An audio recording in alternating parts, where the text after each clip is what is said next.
All right, you handsome devil. Look at you. Free Sitting over life. there with all your cool lights and your handsome face.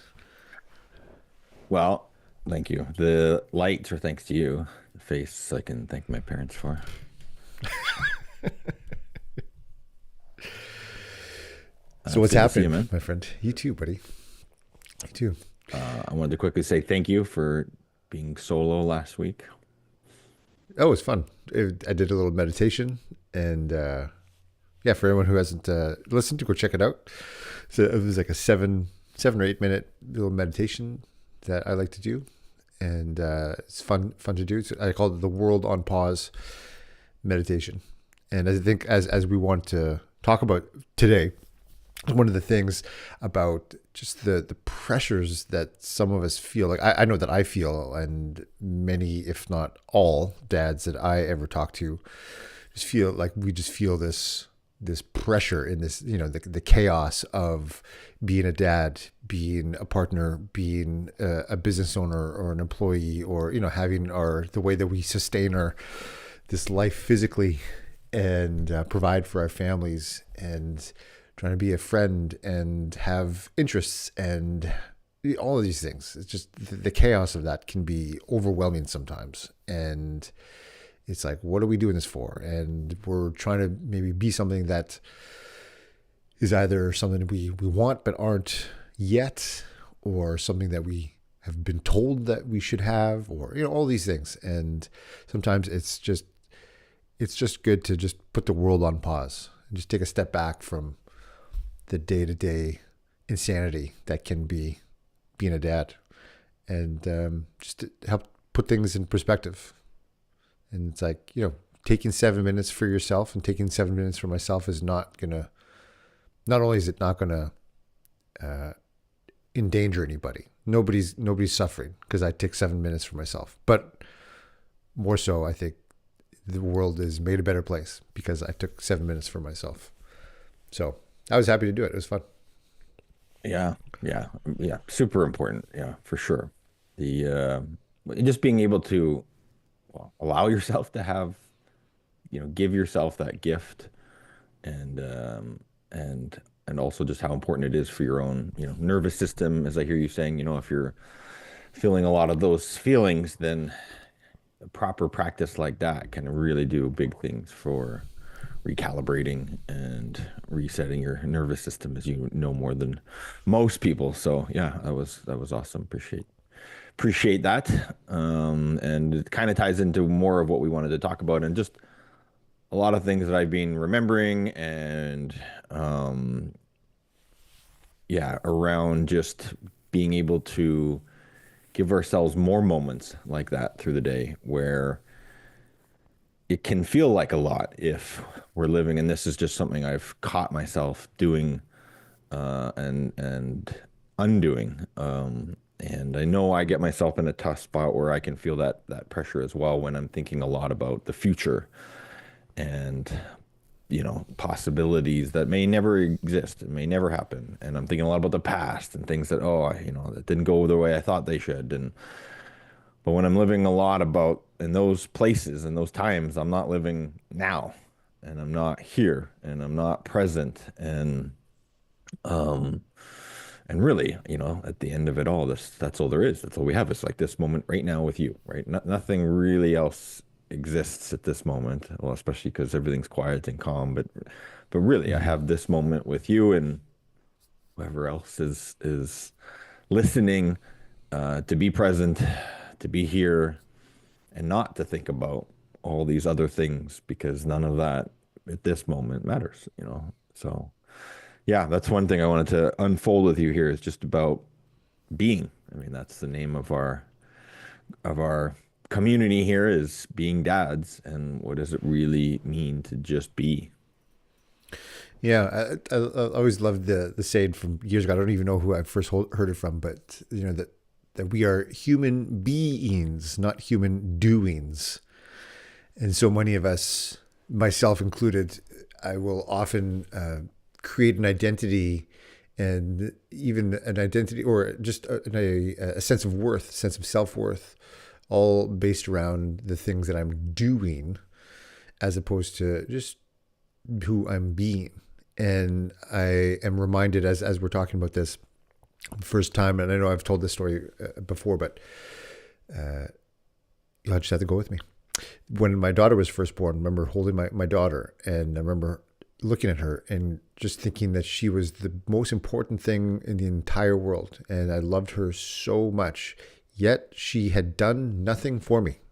Like she could not make me a sandwich. She could not do her own laundry. She couldn't even, at that point, even now, the kids could not survive without us. And so they are just tactically more of a burden than anything for us.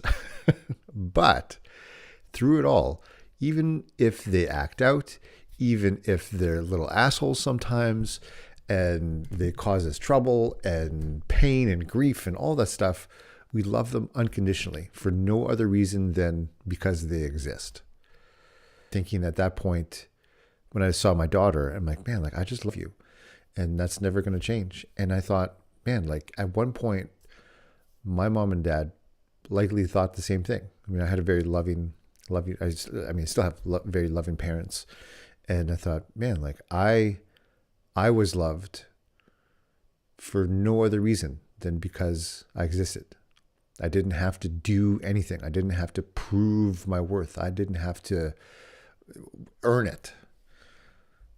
I earned it by just being here. And that there's a value inside of me that I often forget about because I'm too busy trying to provide for my family and trying to do things for others and trying to show my worth to my kids and trying to prove to the world that I have value. And really when it comes down to it, the value is that I'm just here and you're just here and we're just here. And fundamentally that we are just all these little beings of love who want to feel love and be loved and to love others and share in that. And the more that I can sit in that and actually remember that, I find that hard to embody sometimes. But the more that I can do that, the more that I know that anything that happens around me is just like it's okay. It's okay. Yeah, so that's a great example when, someone's kid is first born. Most of the time, yes, there's just this unconditional love. I can absolutely relate to feeling that. And then, I'm sure you're right. As you shared, our parents were likely the same way with us when we were born. And I also know for myself, somewhere along the journey there in the path growing up, either, we forgot it or our parents forgot it or society forgot it or our teachers forgot it or our coaches forgot it or somewhere, because I know somewhere along there, I chose to believe that, love became conditional. It was performative based. It was, if you get good grades or if you're good at this sport or if you, are good at work or, the boss, whatever. But yeah, where do you have that same sense that for some people along the journey here growing up, it can turn from unconditional to conditional, and we can, I guess, ultimately choose to believe that it's based externally? Yeah, I know Tony Robbins talks about that, like the 3 levels of love. He talks about like the base level, what he calls baby love. It's like we just need. Like it's like give me, give to me, and it's all about just wanting. And I definitely know some people who get into those in moments like that, where it's just like they don't. It's not about nothing else except them. And then one level up, what some people as referred to as horse trading. I love how Tony will call it out as whoring, meaning you give to get. So you only give love to get love, and so it's like it's very transactional. And so in that sense, people are always waiting to get something before they give something back. So they won't show affection or give any sort of any sort of It's conditional, right? Like, I'm only going to do this for you if you do this for me. yeah, yeah, and in that state, so many people, and I can remember when I've been in those situations that I'm unwilling to go first. In those situations, people are unwilling to give to get. They will wait to get before they give. Right. And then, but then above that, it's been he just calls it like universal love, or it has been called agape love, which is just you just love unconditionally. Is just you just give love because that's just the right thing to do, and because you love giving it. And in that state, I believe that like the world is made much better when we can just give love. And I know that's something we teach. I teach my daughters all the time, and it's something that as they grow older is becoming increasingly more difficult, because you see kids act out, and we see like her friends, like my oldest one who's 8. She's got one friend who is nice most of the time, but also can be quite harsh and mean with the kids, like just for apparently no reason. Like it just seems like she's just acting out. She's just either testing her boundaries or just not being kind all the time. And it's hard to be kind to people who are unkind to us. And there's a fine line trying to, like, I'm trying to navigate that fine line with her, trying to teach her, like, when is it, like, you can still be kind, but also have a boundary of, yeah, but if you act like this, I'm just not going to be in your life. Like that's it. Right. And navigating that, like, when do we lean in to the people that are close to us and show and give love unconditionally? And when is that unconditional love? When does that mean we have to step away? When does that mean we have to intervene and say, that's not right? Like, oftentimes I think we think that love is like this tender, gracious, like very kind feeling, kind of soft thing, where sometimes love is saying something that you don't want to hear, or is doing something that you don't want to do, or is confronting, is creating conflict. Sometimes that is the biggest love. And I remember when the pandemic started a few years ago, many of us, yeah, I think we all remember the pandemic still, I think, this day and age. We were all at home, and I decided to, things were relatively, I wasn't say easy, everything was very difficult, but we were just kind of sitting at home, and I decided to do a program called 75 Hard, and which was 75 days of just a lot of hard stuff. I had to do 2 workouts a day. I had to drink a gallon of water. I had to follow a diet, some sort of eating, whatever I chose. I had to read 10 minutes of a nonfiction book every day. I had to take a progress photo every day. I think that's it. But it was a tax on my time, because I had young kids at the time, and it was all a tax on me. And I remember within the first few days, there was something that shifted in me. I remember, because I used to do hard things. I would put myself through difficult situations because I wanted to punish myself, because I was like, it was like a big shift. I was like, oh, like that self-discipline is one of the greatest forms of self-love. That I'm delaying gratification, like just feeling good right now for what I ultimately want in the future. Like being able to have that was the greatest form of love. And it felt really horrible in the moment because it was hard. But really, that was the greatest sense of love. And I think so many times, even for the people that we love, we think that the biggest form of love is just to maybe give in the moment, to save face, to keep the peace, when really that's not love at all. Like we're horse trading, we're whoring in that moment. I'm trading, I'm just giving something so that hopefully I'll get something back. I'll get peace back. But really, I'm not, that's not unconditional love. That's fear. That's that's, yeah, it's not what it is. Well, in that situation, yeah, it might not be loving to yourself if you're sacrificing your own values and your own boundaries. Yeah, that duality or the, dance of being able to be unconditionally loving to yourself and others at the same time.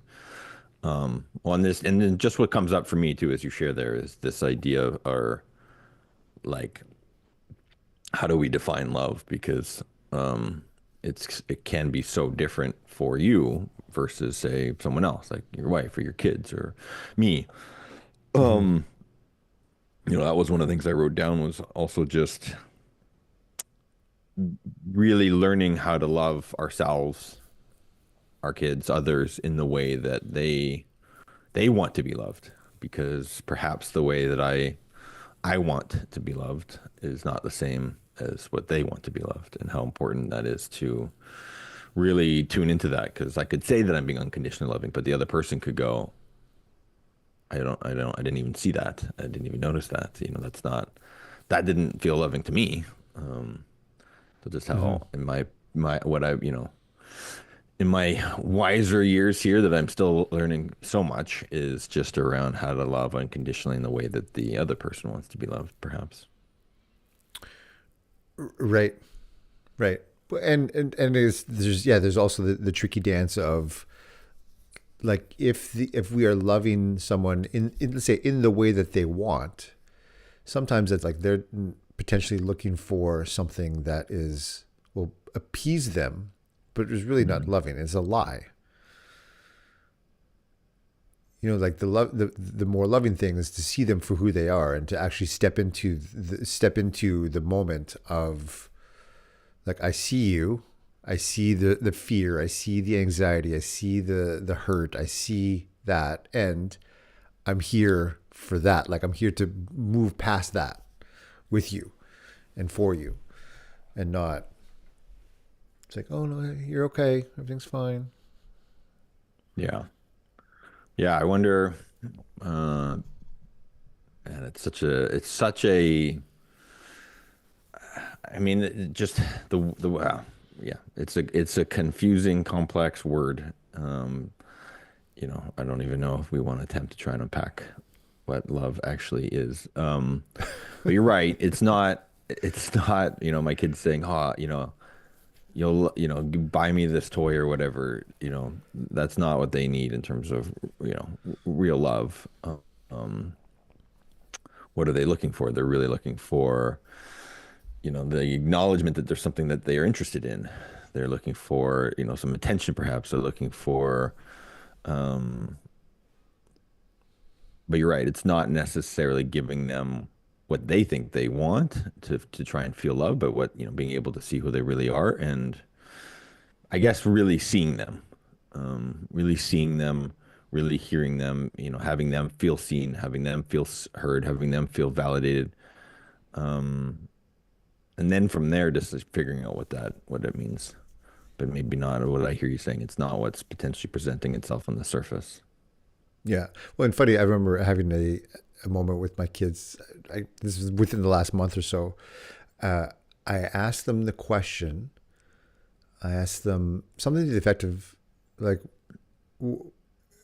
something about, like, sometimes, like, when am I not a good papa? Like, when am I not a good dad to you guys? And my younger one says, when you don't give us treats when we ask for it. So they get mad at me. Right. They're mad. You're a bad papa. You're a Right. bad dad because you didn't give me chocolate when I wanted it at 8:30 at night when I was supposed to be in bed half hour ago. There's that, like, okay, it's like, that's a little. I get it. I get what you're saying.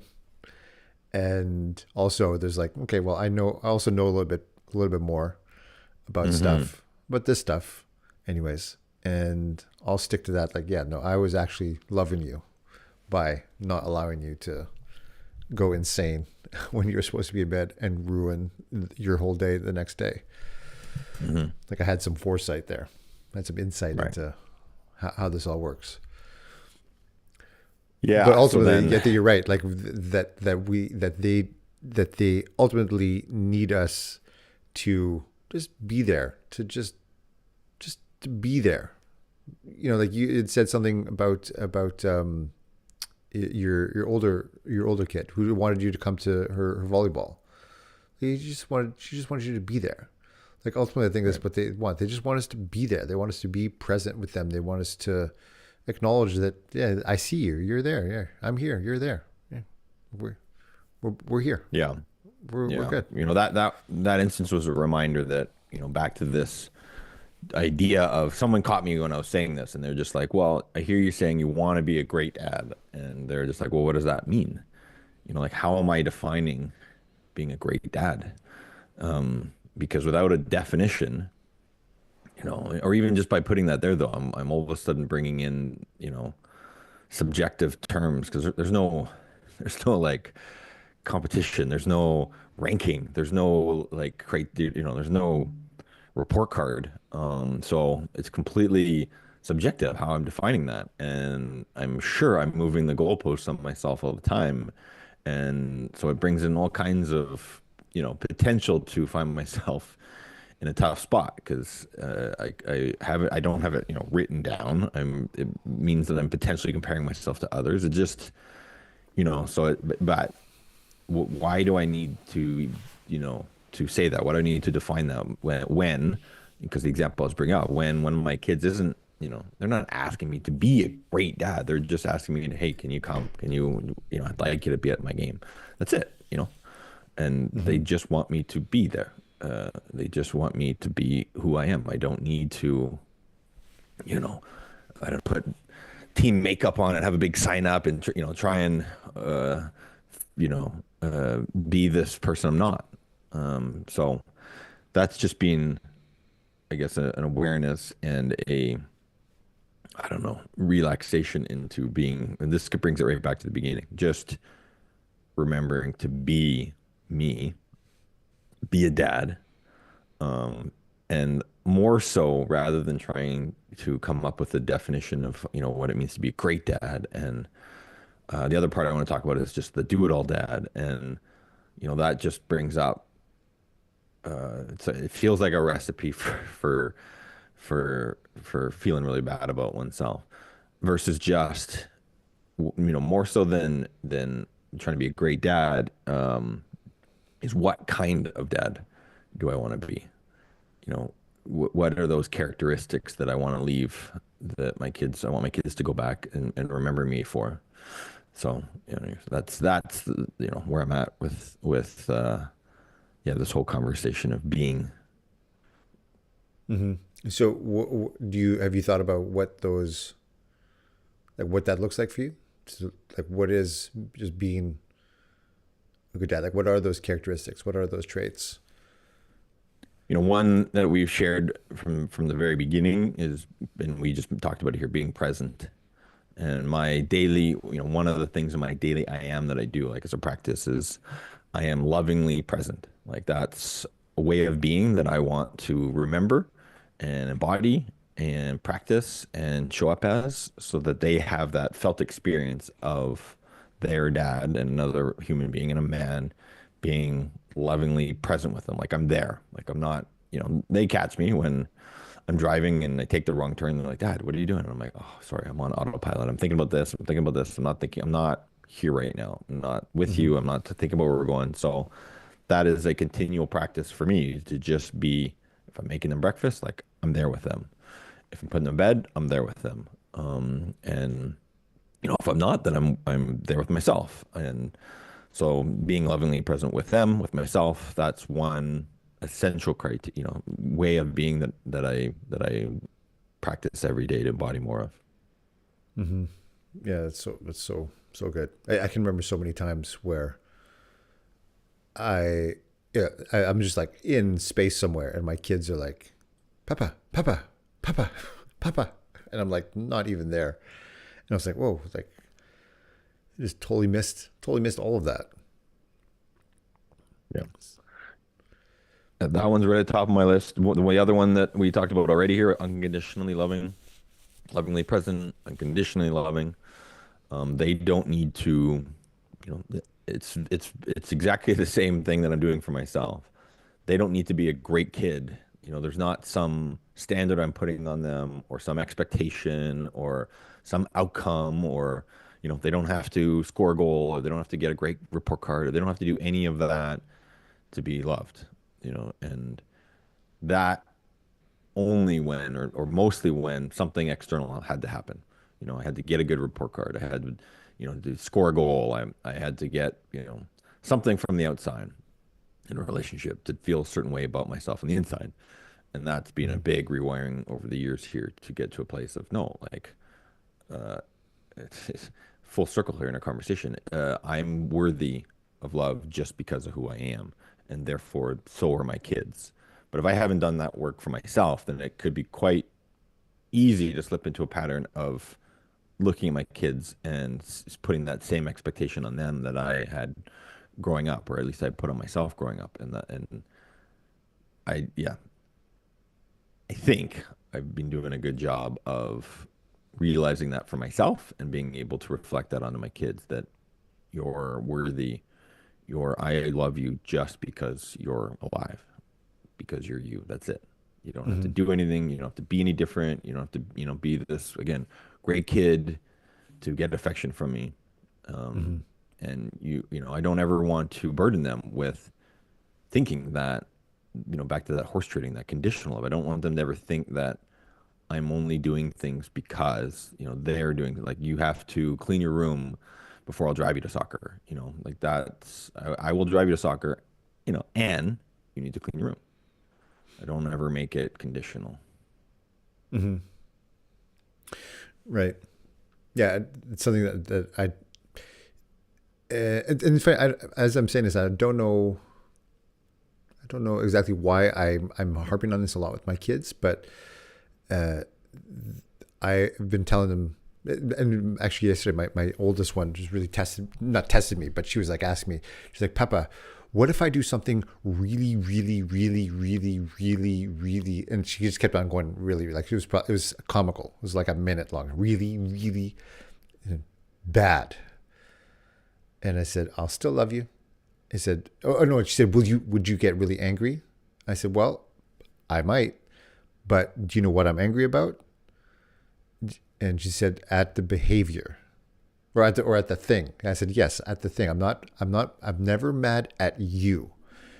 I always love you. You are amazing. The behavior, the thing that you do may have upset me. And that's something that I will get angry about, but it's never about you. It's never at you, the person. It's about the thing that you did. And so, and yeah, and so I'm really trying a lot to, because I can see, especially my older one, and I see all these memes online everywhere about like the difference between like a first and second child. Hmm. Every time I see them, I'm like, oh, that's it rings so true. Like my first one, just the hint that I'm upset, like she gets like really, like she's really sensitive to my energy, whereas the second one's like, f off, like she could care less. She's like whatever.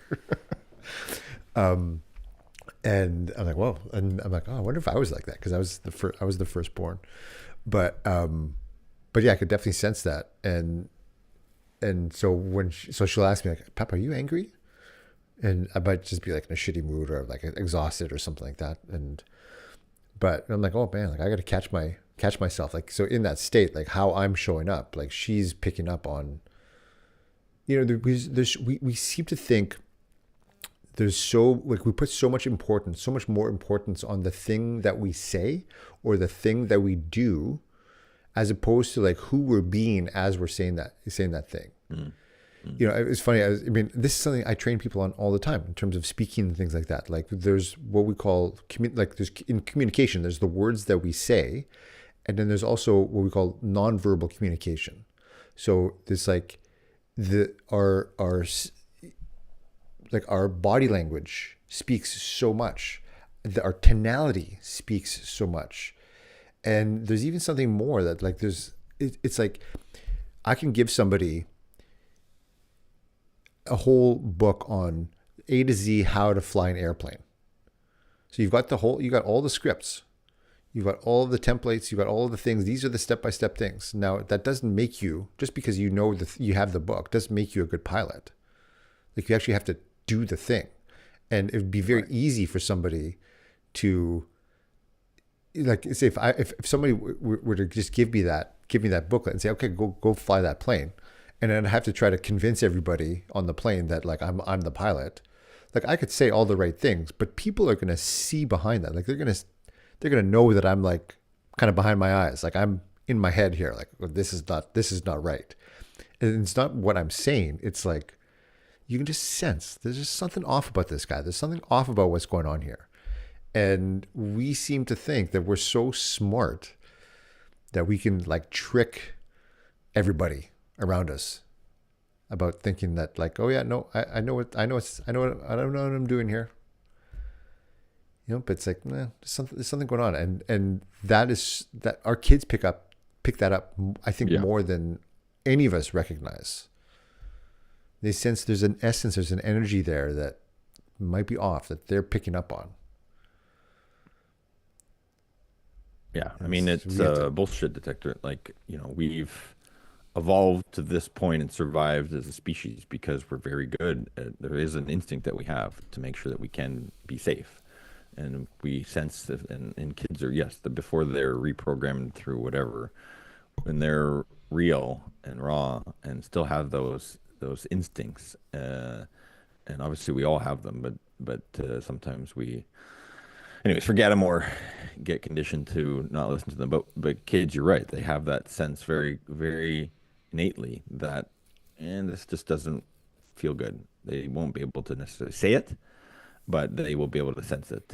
And that's one of my other, I didn't write down many. The other big thing for me in terms of, what kind of dad I want to be. And that is one with a high degree of integrity. To me, that's the word that embodies what you're talking about in terms of my nonverbal communication matches my verbal communication, like how I'm being matches what I'm saying. And, like the airplane example there too, I'm actually showing you that I'm going to fly, like I'm doing it too. I'm not just saying it, because again, it's just words then. If it doesn't get matched by, you're right, how I'm showing up, if those two aren't lined up in terms of, like, you can see that I'm loving here. I'm not just saying it, but then I'm, not even really here. And then I'm following it up with ways that I believe that you want to be loved and need to be loved, and I want to love you, So it's that, for me, that's integrity, is where words and actions line up. Mm-hmm. Yeah, I had a moment the other night. Well, I sent you a voice message. I was in a pretty raw state when I sent you this message, and it was just venting and whatever. And I remember getting home that night after, because I sent that while I was driving, and still looking at the road. And I came home and I was like, I was just not feeling great, and, like, just feeling really like, whoa, like the weight of the world. And normally when I come in, if my kids are, like, unless my kids have had something happen that day where they got something new, like, they really want to show me right away, like they'll come out and show me this thing or tell me about whatever happened. If nothing exceptional has happened that day, and if they're in the playroom, which is right off of our entrance, like right off the little foyer in our house, they'll kind of just sitting there. Half the time they won't even acknowledge that I'm there, like that I'm showed up. They're, like, into their TV show or into the music they're listening to or in the craft they're doing or whatever it is. And so I'll have to interrupt them, like, hello. And they're like, hi, Papa. But that night, just a couple nights ago when I came home, my older one, she, like, just ran out of the playroom and she just gave me this big hug. She's like, Papa. She just gave me this big hug. And, like, I was, like, just choking back tears. Like, I just wanted to just fall onto the ground and just, like, into the fetal position and just start bawling. I was just in that state. And I'm just like, I had a couple of tears in my eyes and I was just hugging my daughter. And I remember I pulled away and she kind of just looked up at me, and she's like, she didn't say anything. She just knew. It's like, I don't know. She just kind of knew there was something, like, I just needed, like, it was so, it just made my it made my day just to get that hug. And she said, Peppa, are you crying? And I said, no, it's a little bit. I'm like, it's been a hard day. It's been a hard day. I'm doing my best, but it's been a hard day. And then she just looked at me. She didn't say anything. She's like, but I could just like what was not spoken was like, it's okay. It's okay. You're okay. And it was like, whoa, man, like that. It just made my day. Yeah. I just think back to that, like, wow, like I still feeling pretty raw for that day, but like, man, it just turned things around. And Right. I What learned an at that moment intuitive that little one. I didn't need, we don't always need to have the right words. We don't need to do the right thing, but sometimes the right thing to do is just to be there, just like make eye contact, send love, and that's it. Yeah. Yeah. You're right. That's great. Well, yeah. Yeah, what an intuitive little one. There you have. Um, well, and this is also been coming up a lot too, where you're right. We don't have to have the right words all the time. Like sometimes I put that also pressure myself, like, oh, I gotta know what to say here. My kid really needs my help. They're going through a tough time. But that goes back to the same thing around, I guess, trying to get it right. Like there might not be the right words right now, and uh, there is no definition of being a great dad. And what's really needed, right, is just maybe just being there. That's it. Like just I'm here. You know, what do you need? Or just I'm here. Period. I don't know the right and I don't know the right words to say. But just know that yeah, I'm here. Um, Yeah. just how powerful that can be because I do know, if I think back to this one group of it's called there's two of them, the Boys Club Network and the East End Boys Club. They were founded for young men in high school who largely didn't have a present loving male figure in their life. And so just how valuable and important that can be, because those groups have just mushroomed in terms of size, and in a lot of the high schools now, and spreading across Canada last time I heard, and but just how important that is, that work of just being present. Mm-hmm. Yeah. So true. Yeah, to go back to, we've talked about before one of our favorite books, the Four Agreements, right? And the idea of like one of the agreements being impeccable with your word. And I sometimes think that, that would mean I have to be impeccable, meaning I always have to say the right thing. Like, what's the right thing Mm. to say here? And sometimes being impeccable and being in integrity means saying, I don't know. I don't know what to do in this Yeah, moment. I don't know what to say. I don't know what to tell you right now. yeah, To my kid, like I, I wish I had the right words right now, but I don't. I'm sorry. I just don't know what to say. And I don't know what's going on. Like if they're looking for answers, the worst thing I can do sometimes is just fake it. Like, oh no, so everything's fine. But just say no. I don't know. I don't know. But we'll yeah, figure it out. It's like like that with the idea of like growth mindset. Like I don't know yet. sure. I can't. I don't know how yet. But we'll figure it out. Yeah. I don't Well, have that the brings answer, me, but yeah. we'll figure it out. Well, that was the sort of second part here of what I was thinking about. We would talk about too was around this idea of the do-it-all dad or the be-it-all dad or the know-it-all dad. Like there can be this pressure, this expectation that we think we need to have all the answers. And it can be, I guess if you're not willing to be vulnerable, then yeah, you're always going to want to try and show that you have the answers or you know the answers or make stuff up. And again, that goes back to what you're saying, yeah, impeccability of our word, integrity, and kids can pick up on that too, because that doesn't feel safe to me if I was a kid and I could sense that my parents didn't know the answer, but they're trying to make something up.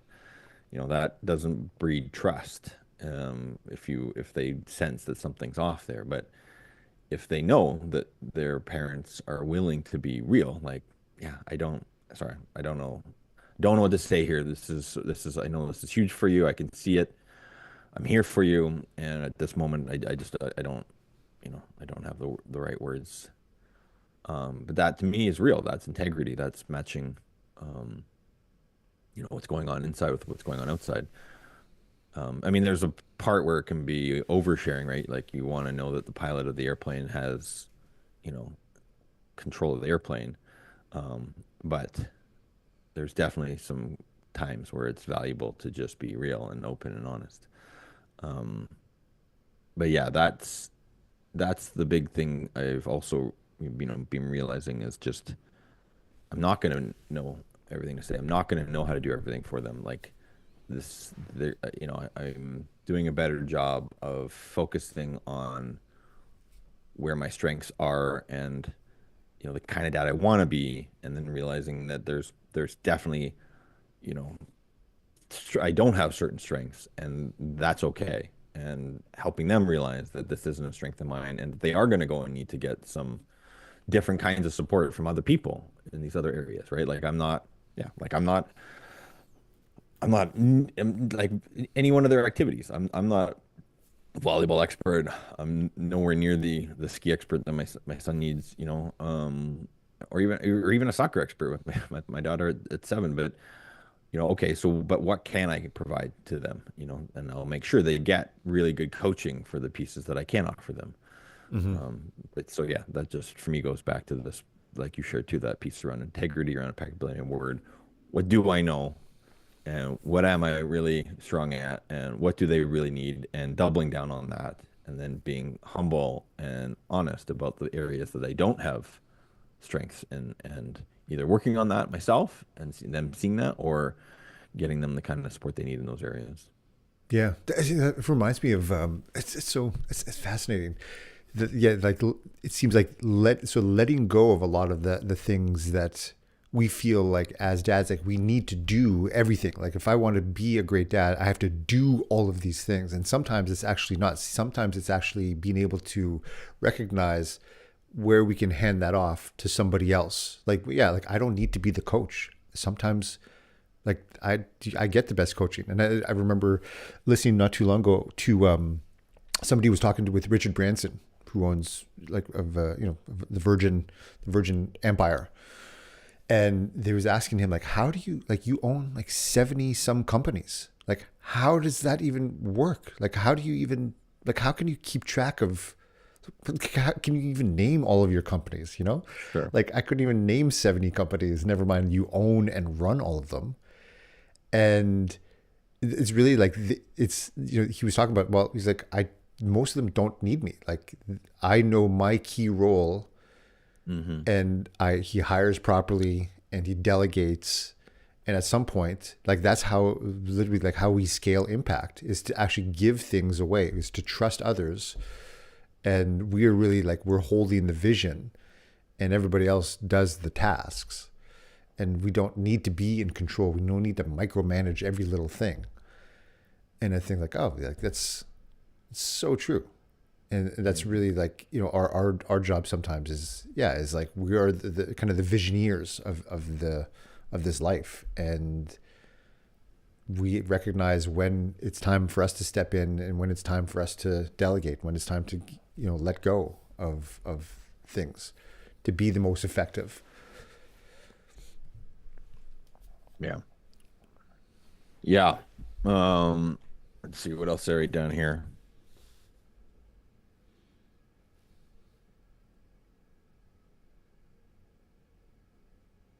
I mean, the other words that come up, yeah, is around because you could still, it's such a, yeah, it's the whole connecting it right to our brand and our name and this conversation around, you could do all these things too, but be, you know, uh, resentful as you're doing them, or not present when you're doing them, or regretful, or just I don't know, whatever, right? You could just but it's more important, as you said too. It's not about what you say; it's about how you say it and how you show up as you're saying it. And so it's certainly the stance of working on ourselves to show up as us, authentically, and ideally, that most loving version of ourselves most of the time.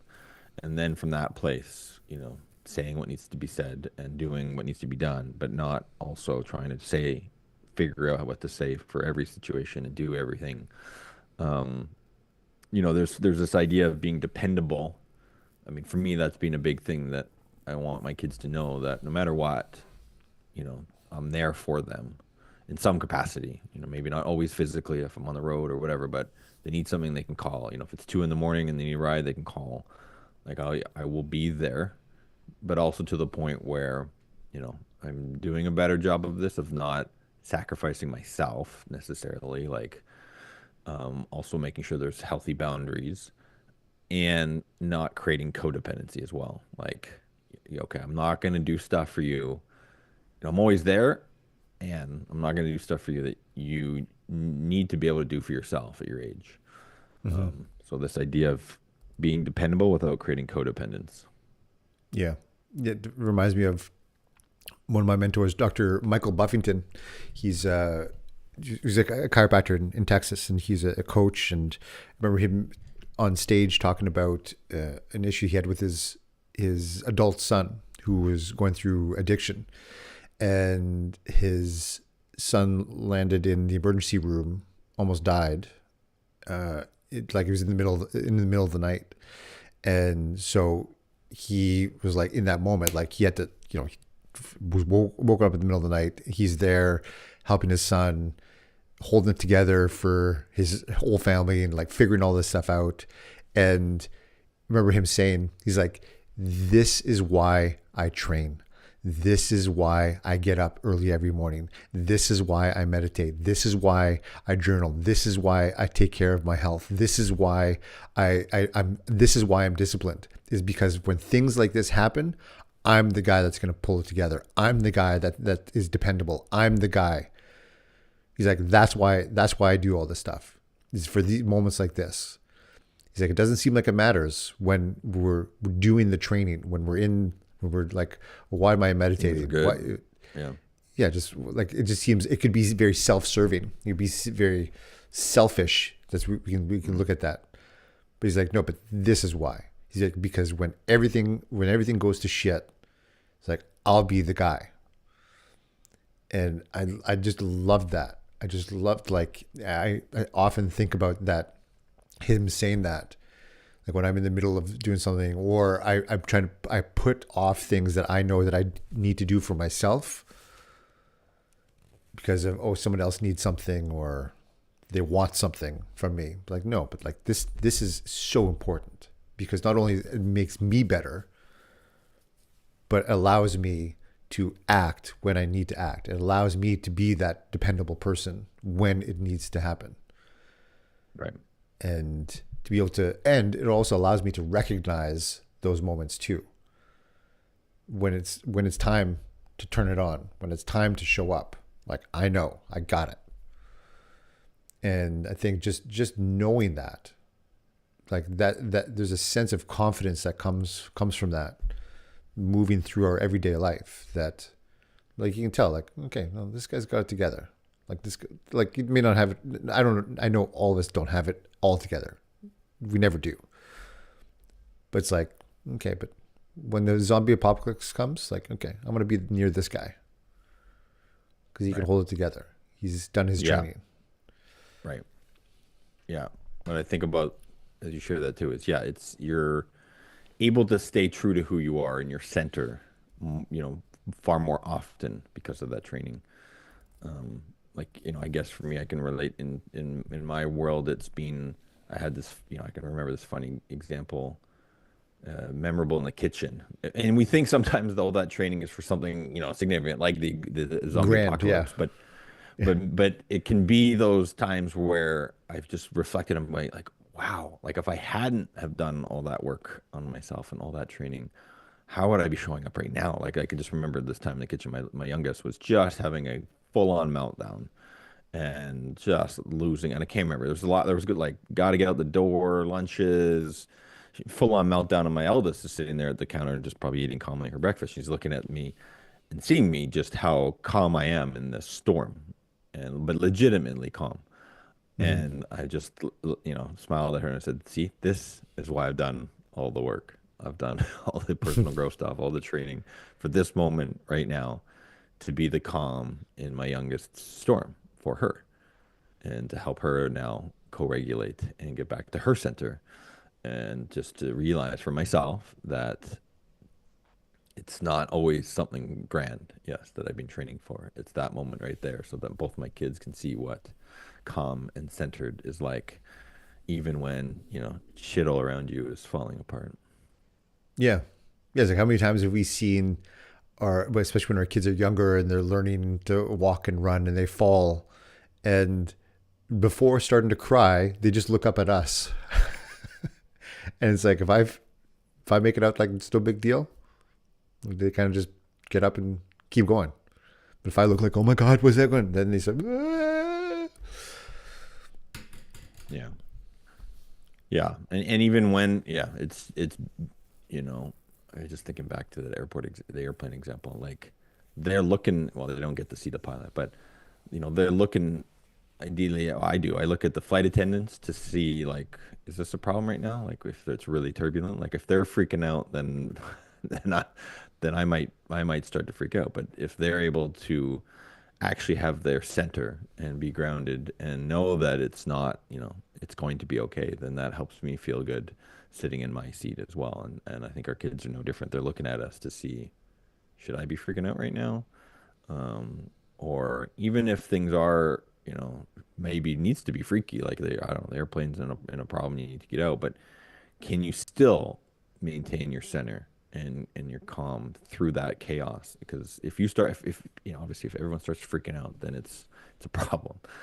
You're not Mhm. getting off the plane safely. But yeah, to me, that's just, in our house, for me, it's like a daily dojo of practicing this work and realizing that, you know, in these examples, how important it has been to have done all this work so that I can show up as more of me and the way I want to be with them more often of the time.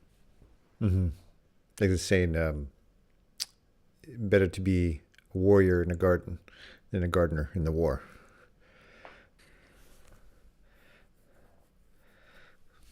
Yeah, right. That's a good one. All right. Anything else, or Uh, should we open loop I'll just this finish out my and see if they can list. come We back? don't have to. Oh yeah, we're already at the hour here. Yeah, unconditionally loving, incredibly supportive, dependable without creating codependence, respectful. Just how important that is. Like I realize I don't, I think a good job of, well, good, but I do my best at not like treating my kids age appropriately. Hmm. Like to me, that's respectful. I personally, I don't feel respect if someone's talking down to me or, trying to create some kind of hierarchy. I've never liked that, when I worked in companies, if I felt like there was just this like authoritarian rule and anyways. Hmm. And so I do, to me, respectful in my household is yes, I'm, the leader in their lives for some things, and sure, I'm an authority on certain soft topics, but I don't try and be authoritarian and dictator like or talk down to them or talk to them like they're less than who they are. Like I Hmm. really do my best at trying to, not trying, but do my best at bringing out the most mature version of them. And therefore, in order to do that, I need to see them as the most mature version of them. I'm not still looking at my, almost 16-year-old as my little baby girl, because that to me is limiting. That's, keeping her down, that's keeping her small, that's keeping her low, that's Hmm. trying to keep me, you know what I mean? So I've noticed that as well, is that I don't, even my youngest 7-year-old, like I don't talk to her at her age in a different voice. I don't, I'm not still trying to talk to her like she's a little, like a little baby anymore. Because I want to bring out that big girl in her and the mature version of her, and I'm not talking to her like an adult, but so anyways, that's, I mean, respect is such a big word, but for me that's a big one, and for me, and that's one way I've realized that I do my best to be respectful with them is to treat them age appropriately, and even maybe a little bit more than that, to just bring out that mature, responsible, independent, empowered is another one, version of themselves.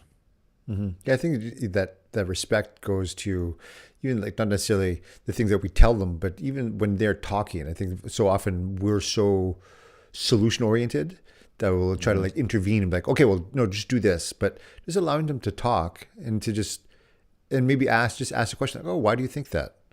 Or oh, what makes you think that? Or how did you come to that? Things like Right. that. Just that listening, just asking further questions, asking them to, that shows respect of them of where they're at. Just like we don't have to be right, we don't have to be, you know, do the thing for them right away. We can just allow them to make the mistake, or allow them to figure it out on their own, or allow them to struggle and be challenged for a moment. And like that's just showing them respect. Like, yeah, you're good. Yeah. You're capable. Well, that's a really good example because sometimes, maybe even often, from that place of mutual respect and even humbleness, where I don't think I know better. If I come in with that attitude of like, oh yeah, they're a kid, I'm an adult, I know better. I'm not gonna be curious, and I'm not going to ask those questions. And sometimes they come up with a better solution or better idea than I would have even, but only in that dynamic of respect and humbleness and willingness to hear what they have to say and allowing that to come through and asking good questions. uh, it's fascinating how many times they'll come to a better solution because they're thinking about it like this, especially if it's something they brought up, right? They've thought a lot more about it as well. So yes, that's a really big one. Like, yeah, even my littlest, I was like, yeah, every morning I don't want to be figuring out what to make you for breakfast, and I don't want to be in this. That's not. It's hard for me. I'd rather have it a little more thought out and a little more predictable. And she came up with it. It's like, okay, what if we created a calendar and I thought about all the things I wanted, and you thought about the things that are good for me, and then we started to map that all up, so ahead of time that you can. And because the other problem is sometimes she sleeps in and she's going to be late because we're starting breakfast anyway. So she came up with the idea of proactively building a better schedule for her breakfast that we both agree on, so that it's ready for her when she wakes up, like you've already done for your kids this morning. Hmm. So we're not there in that respect. It's a little more reactive, but yeah, respect in terms of we don't always know. We don't always have to have the answer. We don't even necessarily always know the answer. They might, but only through, I think, that love and connection and that respect, and mutual respect, will we allow that to flourish. Hmm. And the last one's, yeah, empowering. That's super been always important to me from the very first moment my first was born, was just empowering them to be the best them that they can be. And yeah, not better than, but just, yeah, just being their best, period, whatever that means. Um, and then last one's honest, kind, and caring. So yeah, I'm sure there's more on this list, but those are the ones that popped out right away. I love how we'll talk about stuff and you've already got these like lists done. Like, did you put some thought into this well ahead of time? I'm just kind of like showing up like, hey, let's riff on this. Like, oh, this is a good idea. I Well, enjoy this. I appreciate the structure you bring.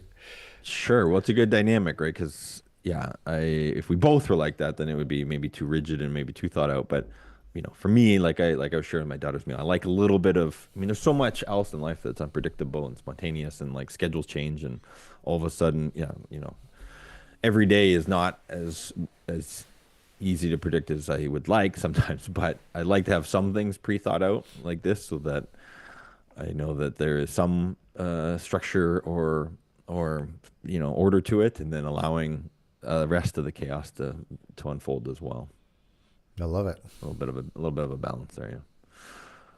All I love right. it. Well, we're at the end here of our 40. I think it's 45th show here, my man. As being dads, as dad talks. I know we've had different ones where we've had solo episodes, and we had some with Thomas at the beginning and guests, but we're coming up. Guess yeah, in a couple weeks, or sorry, in a couple months, we'll be at our 1 year. So I love it. look at that. Fantastic. Cool, bro. All right. All right. Well, have a great Yeah. day, everybody. We'll talk to you Hey, soon. Joe.